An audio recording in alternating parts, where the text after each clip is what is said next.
and we're just going to turn our attention now to the Electoral Amendment Act, where the long-awaited report on the Electoral Act Amendment Bill has been laid at the National Assembly. During the presentation today, President of the Senate, Ahmed Lawan, denied claims that the report of the Committees of INEC, both chambers, had been tampered with. Senator Lawan says those accusing the National Assembly are not only misinformed but mischievous. He insists this will be the first time the report will be laid before the upper legislative house. The President of the Senate added that anyone who feels otherwise should prove their claim, as he encouraged them to engage lawmakers to know the true status of the bill. Some of those accusing the leadership of the National Assembly are misinformed, innocent. Some are simply mischievous and rabble-rousers. This is the first time this report is laid here.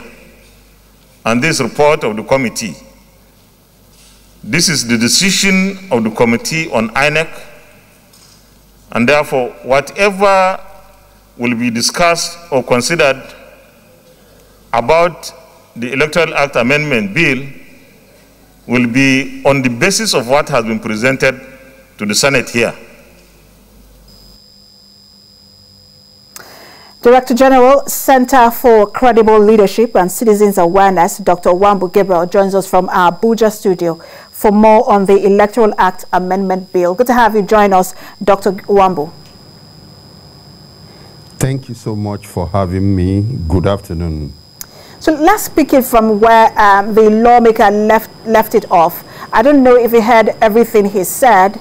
He explained why the National Assembly is looking to increase the issues around campaign finances.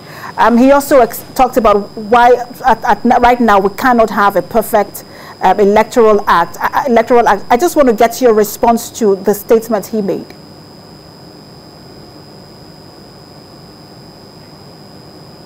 Okay, thank you so much. Right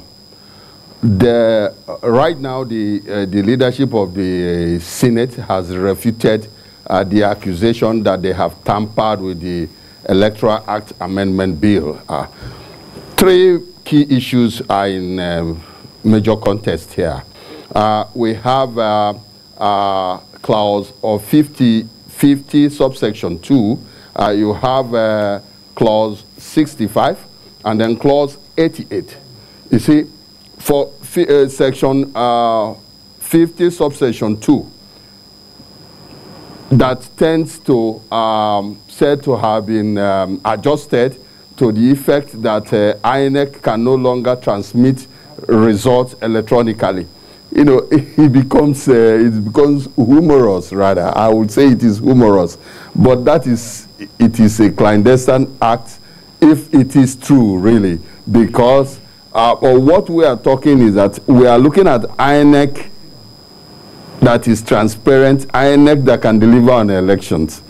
Now, transmission of election results via electronic means has been tested in off-season elections, and we have seen that it is practicable. We have seen that it is doable. You see, we transmit election results of, or results of WAEC results, ICANN results. You transmit, you send money, you know, wireless means, you know, to all parts of the country. You see, we wonder why INEC election results should be, you know, carted by road, and then you travel from the nooks and crannies of this country to Abuja. You know, it shows you that some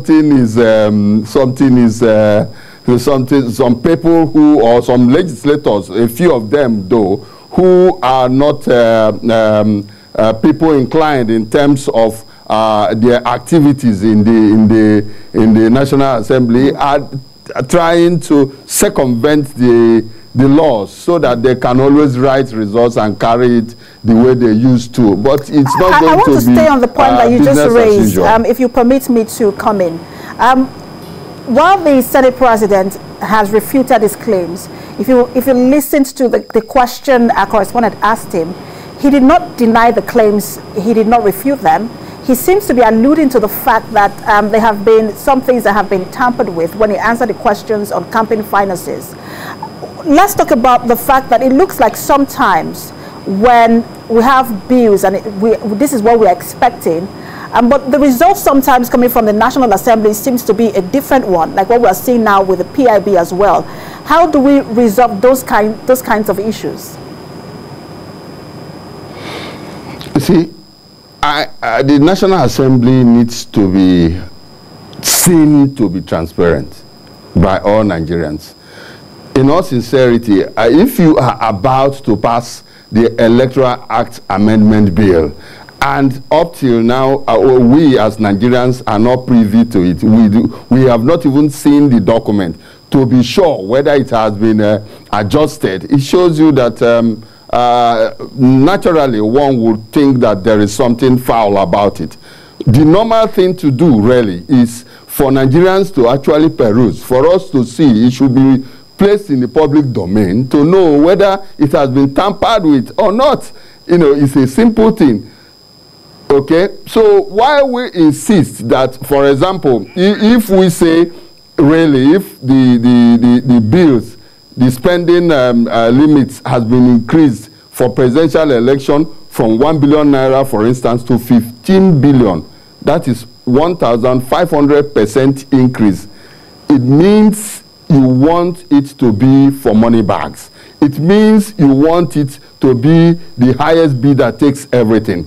It means you are just, it is a lip service when you say the youths should come up and take the mantle of leadership. How many youths can boast of 15 billion naira in Nigeria, let alone spending it on an election that is so unstable and you cannot be so sure of winning that election? So Dr. Wambu, the Senate needs to come up, the National Assembly needs to come up at this time to make it more transparent, allow the Nigerian citizens to peruse the document. We will be able to say whether it has been tampered with or not. Absolutely. It's simple. And that's why I want to ask you, because some things just seem to be really controversial in the country. For example, it's taken us so long to have the PIB. It's taken us so long to have the Electoral Act Amendment Bill even being passed in the National Assembly. Several committees, we've had several committees on this Electoral Act Amendment Bill. No result yet. Why is this so controversial to the point where we are willing to compromise transparency and accountability?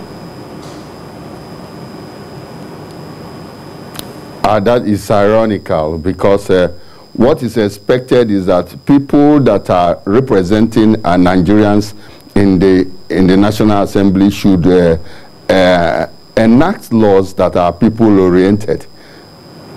Honestly, in 2015, the electoral bill, the president turned it down, claiming that the time factor, that it was late and is going to affect really the 2019 general elections because of the timing.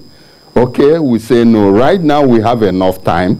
We have enough time. So if the interests of the masses, this is clear. The masses have spoken in very clear and simple terms.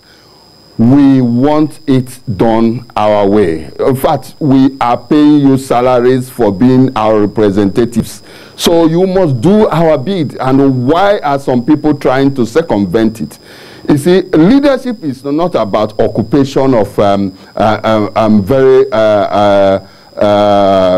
luxury positions, and then you think you can circumvent the wish of the people who placed you there. It is wrong, and it is what we see in most African countries, and it is ironical, it is regrettable, and Nigerian National Assembly should rise up to the occasion and live up to the occasion of doing the bid of the generality of the Nigerian citizens. Director General, Center for Credible Leadership and Citizens Awareness, Dr. Gabriel Wambu, thanks for sharing your thoughts with us on this. Thanks for having me. Good afternoon.